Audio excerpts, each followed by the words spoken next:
What is up, everyone? Circon here, you guys. Advent calendar day 7, and it's the Sumwa SM Tier 8 French heavy tank, autoloader tank. And yeah, it comes as per usual in two bundles. From the store right away, it is 50 euros, quite a bit of money. If you're gonna buy it through in-game memes, it's gonna be 40 bucks. So for 10 bucks extra, you can get 4,500 gold, 30 days of premium, and 25 missions for times 5 XP for each victory.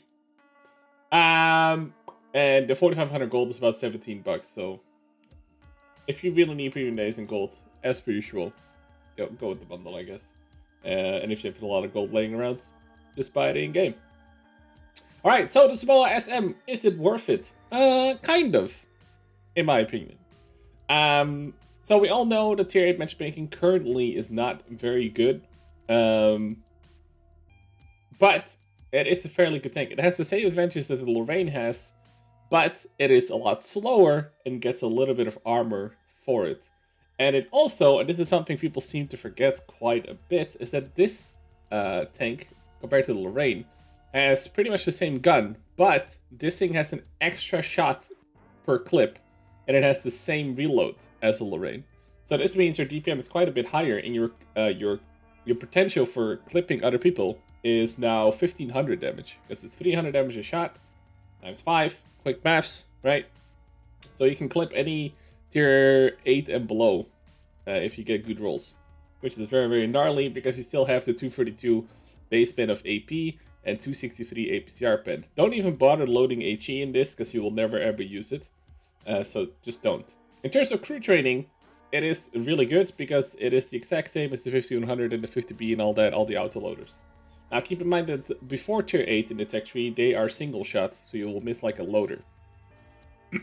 But it is really good crew training for 5100, 5120, and the 50B. In that regard, it's a little bit better than the single shot French heavy with the armor and stuff.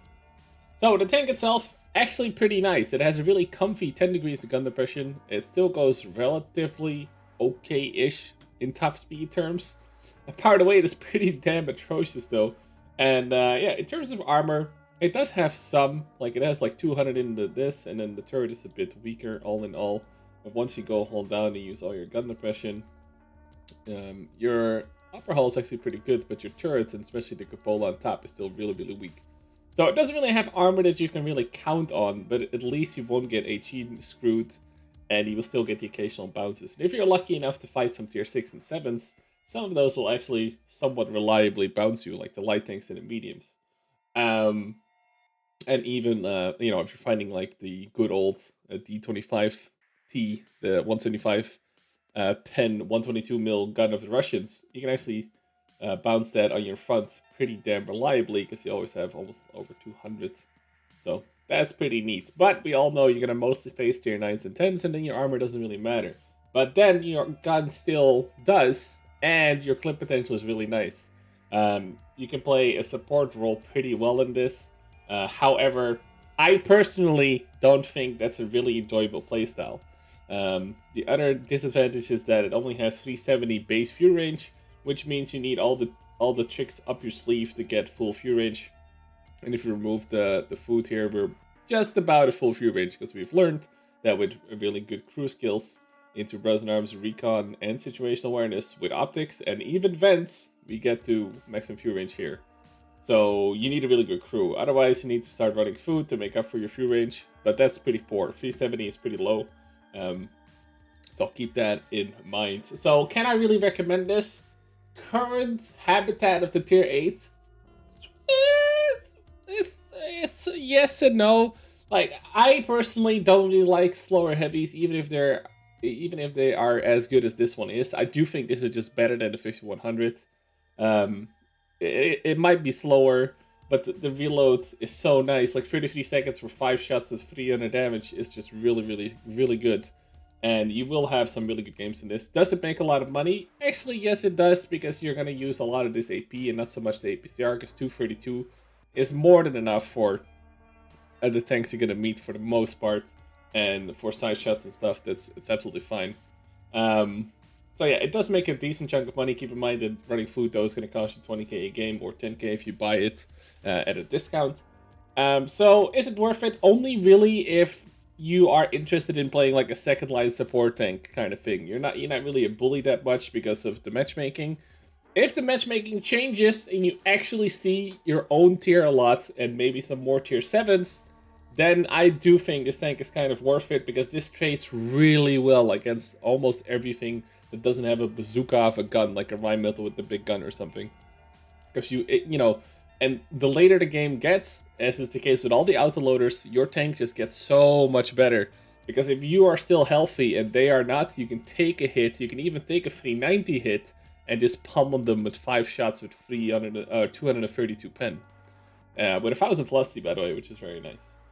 So, yeah, if that sounds interesting to you, then by all means buy it. It is pretty expensive at 50 bucks or 40 bucks. But hey, it is what it is. Also, bonus meme, on the European server, they are selling the M4190. And they're selling it without any bundles. So they're selling it in bundles, but also without the bundle. And that is 25 bucks, and I think this is absolutely worth it. But then again, I am a very big fan of light tanks. So you have a 1-day special offer, and as of the beginning of the video, there's still 15 hours left to buy it. So it's literally an offer for just 1 day, just like an advent calendar. So I'm not sure why the fuck this is alongside advent. Why isn't this just the advent calendar of yesterday instead of the premium time? I don't know. Wargaming, I guess. So yeah, this is 100% worth it for half the money of a Samoa, and I think twice the fun for me personally. But some people might not like it, but this is a really dang fucking tank, and I do highly recommend picking this one up because this is sick. I also did a review on the Samoa SM, and I will link that right now in the end card here. There should be one up there. And I'll try and find some of the Bulldog games as well. I had the GF, and I have the standard version as well, so I should have a couple of replays up on the screen right now. Go check them out. Check the Samoa review if you're still doubtful if you want to get it or not. I did one like a month or so ago, so it's very fresh and new. But yeah, thanks all for tuning in as always. I'll catch you guys tomorrow for day 8. Peace out, guys.